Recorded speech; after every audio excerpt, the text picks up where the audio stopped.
So all in all, itong puno na to ay may 1, 2, 3, 4, 5 na cluster ng bulaklak, o diba? For today's vlog, hahanapin natin yung mga pinagputulan natin ng vanilla kasi may order tayo at i-deliver natin. Ipapadeliver pala, hindi tayo ang pupunta sa Palawan. All in all 15 pieces yun. At tanda ko, dito natin nilagay yan. Yan, nandito na nga. So na ito yung unang tumpok. 1, 2, 3, 4, 5. Hanapin pa natin yung 10. Yun, siguro bigyan natin ng free si madam. Dagdagan natin yung 15 or bigyan natin siya ng discount. Tanda ko yung 5 nilagay ko dito sa puno ng mangosteen. And ayun nga, tingnan natin.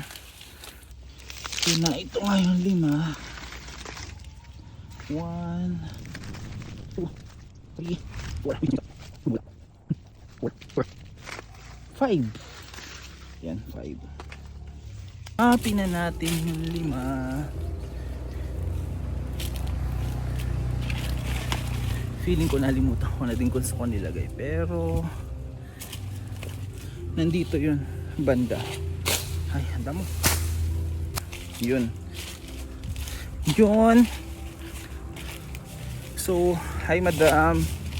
Yung isa nating vanilla flowering ha. Bango, hindi vanilla. Ayun. Hindi ko abot. Ayan, kukuha akong hagdan mamaya. Ipapakita ko pagpo-pollinate. Pati yung isa sa taas. Hinog na din. Ay, hinog. Bloom na din. Siguro bukas yan.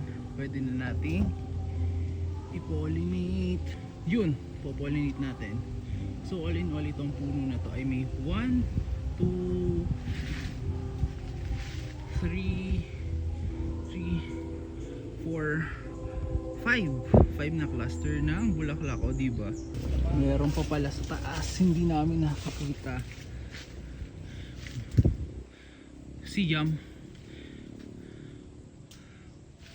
5, 6, 7, 8, 9. Uy, dami. Aside from those na mga hindi ko abot, ito, loko. Nag-i-start pa pala silang mamulaklak. Isa ay mag-focus, 2, 3, aba, loko. Yun lang.